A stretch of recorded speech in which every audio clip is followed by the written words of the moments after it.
What's going on, team? Proof here, and for this video I'm going to give you guys some replays that I sifted through. I had like 30 replays or something to look through. So hopefully I picked out some good ones that help showcase the cards we got from Premium Collection for Spikes.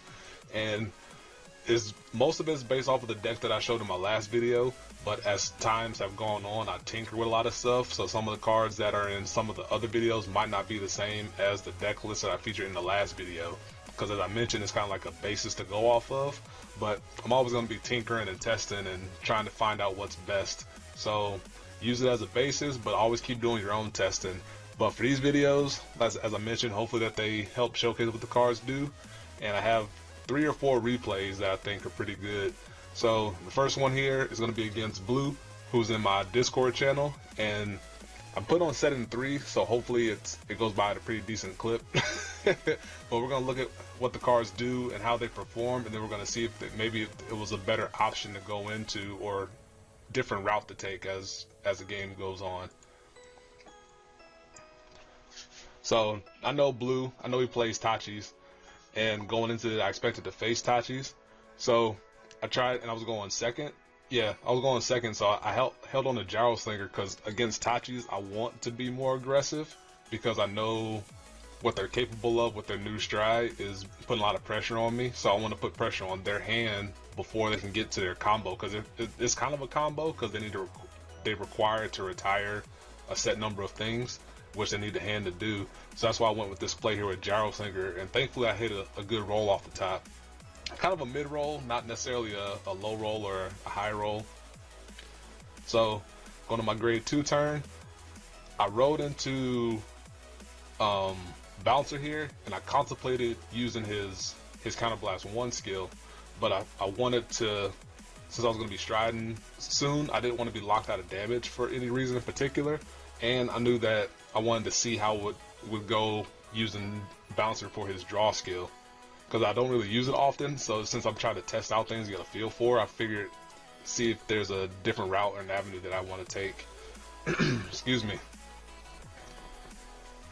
And I knew he had the first grade 3 ride if he didn't want to stick me for a turn, so it allowed me to not get damage locked while still maintaining cards, and allow me to draw in the general safe free, which, since he's going to give me the damage, gives me the option to go into Formido. And since he so helpfully gave us 3 units to target, we can see.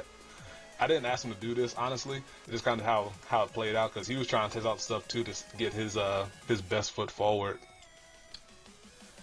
So I switched out the guard because I figured the Gyro Slinger would be better to keep around than the Mecha Instructor. So I ride in the general safe read, I go Force 2.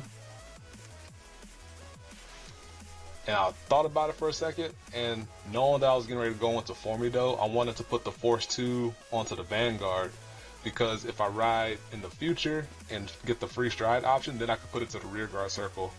In retrospect, now knowing what I know now, I would have put it to the other rear guard, the one over here in front of Ganon, because then if I rewrote, I could have had another 4 circle over here on my other rear guard circle, which would have made Ace that much more of a threat, because having 2 4 circles on the rear guards definitely helps with the pressure to force your opponent to, if you aim for the tuck the hand and soul, tuck the hand. What am I saying? To tuck a rear guard to soul and call from hand, you're more likely to get the benefit from it if you have the 4 circles onto the rear guards here.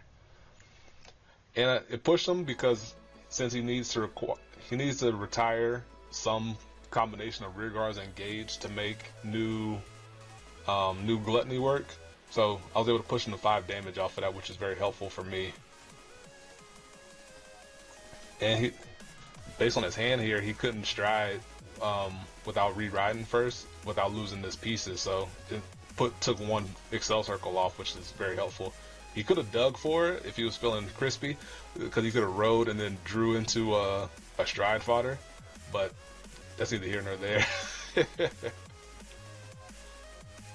So knowing that this gluttony here was going to restand, it made me want to fish for a damage trigger, but also didn't want to be at 4 damage for his restand, because for me, my rule of he would have got it. my rule for restanders is take the first one and then guard the second one. But it's easier to not have to guard if you're at 3 damage. So, because at that point you're dead to a double trigger, but I also knew that he played stand triggers based off of what I've seen with this guy here. So I thought the chance of him hitting a double critical trigger were lessened. And then I G-guarded here. I'm trying to think, did I G-guard twice? It may have been better to G-guard twice, just because I could have get the nice handy draw. Actually, yeah, it looks like I did. It's been a while since I watched these back, even though I did watch them recently, but I watched a lot, so sometimes what I remember happening may not have happened. So I did G-guard twice, so I got the flip with Linus. So now, next stride goes into a draw 5 for Violence Ace. So I did ride here as I expected, but since he's at 4, this is what I was talking about before, where it would have been better to have each one on either side of the Vanguard instead of one on the Vanguard, because they're likely going to take the Vanguard swing. I would have liked having more threats on the side here, and I hit for the draw skill. I was hoping to hit more grade 1s, because when you're using a standard plus version of the deck, usually you're going to be wanting to put power onto the rear guards and swing it unboosted with the front row, because then it might entice them to guard it, and then you can call after you put one into soul, put the one unit to soul and call over. You would have been better off having that booster unit there, or the fat booster behind it, to make it much more of a threat. But that's kind of a waste, honestly. I know it's 10 extra K power, but it's an extra card out of hand and testing things out. So how much soul I had 1, 2, 3, 4, 5, 6, 7, 8, 9, 10, 11. Had a total of 11 soul. And I was thinking of if I didn't want to use it all, because I was about to get 3. I should just went ahead and YOLO'd it.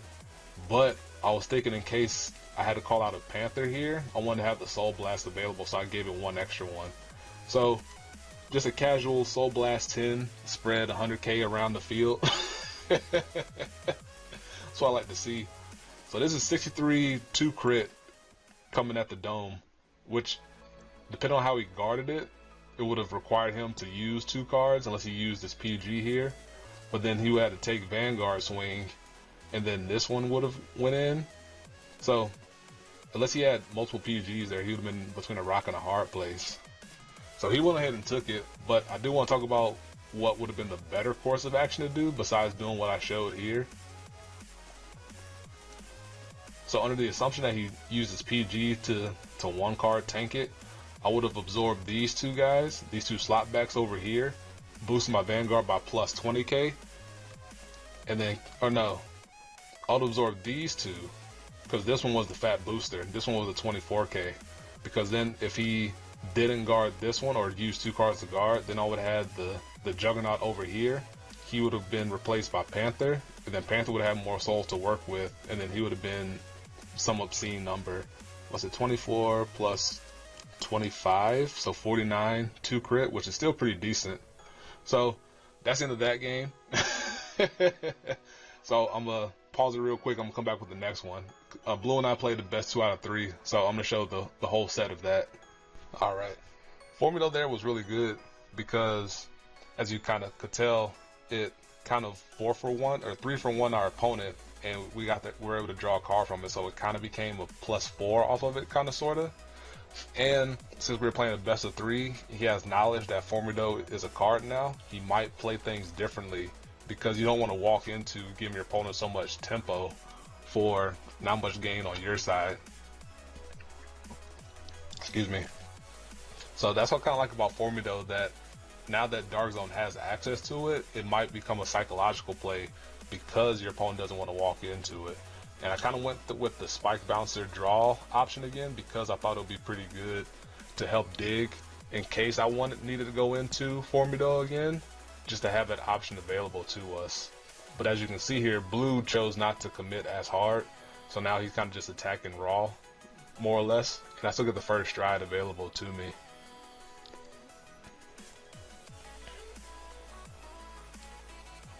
so handy to be able to hit still. Wonder Boy here, he's been kind of underperforming. Excuse me. We like it because it's a excuse me. We like it because it's an 8K, 10K shield, but otherwise it's kind of just existing, and it helps make a decent booster for balanced ace turns. But the way I've been seeing it lately, he hasn't been as useful as I would like. But I'll go into Agrius here because I had a pretty good Agrius hand, even though it was really enticing to think about just going into formula to get the free stride off of it for the future, so that way I can set up the double force. But I'm gonna be able to get 4 cards to my hand, so I might be able to get the benefit anyway before his Neburo's turn, so that way I can figure out how to want to guard, particularly there. Bracky goes into the Savage King because I can't touch his Vanguard anymore.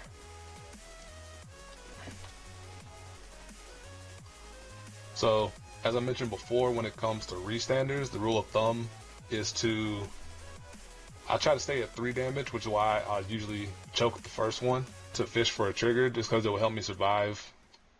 Because I'm gonna go take a damage anyway, so I don't want to guard too many attacks early on, then see I hit a trigger and then be mad.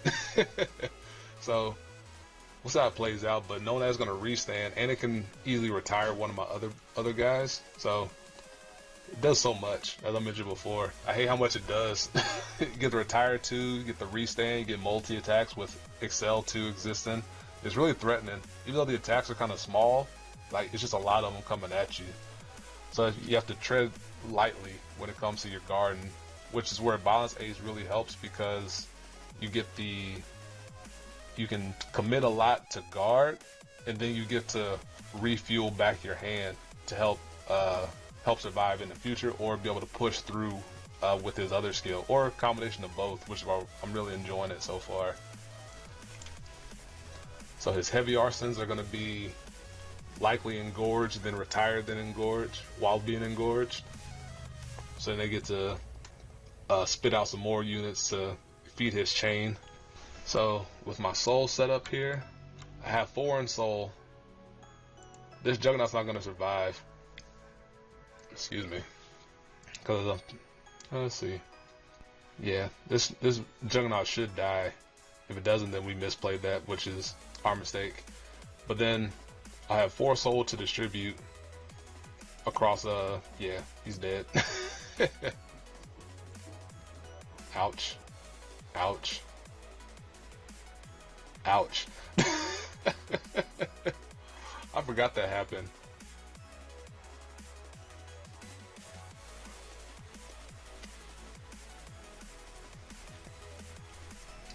So I can't survive.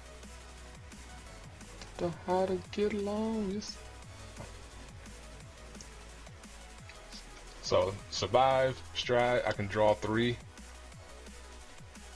Drew the heal, which made me really sad. Put that there, and then I just spread the power to each side. Unfortunately, as I mentioned, there's a no force 2 on both sides to make this a little less threatening, but Vanguard first, and then we'll see what he does from there. Okay, crit, yeah. Oh, clutch heal. We take those, and then I put it all here to make this even remotely of a threat, to make him want to either drop the extra PG or the big G guard. Unfortunate. 1, 2, 3, 4, 5, 6. So second Neburos, which is never fun, because pretty sure it does something from the G zone. Yeah, Soul Blast 1, put the top card of your deck face down as an equip gauge on one of your rear guards. It becomes engorged. One of your rear guards, yeah. So just freely, just casually engorge, because you have dudes face up. And then the miracle, the meme has come out to help me, because usually for me, I'm the one that when I'm attacking, my opponent gets 5th damage draw trigger on me. So that really helped me out a lot, especially after, because he has to commit so much for Neburos here that even though he does get 6 drive checks, he still has to commit for it. So I can have a better feel of what his hand is.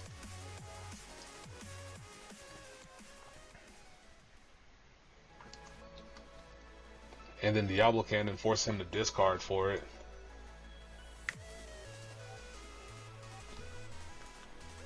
Linus plus 20.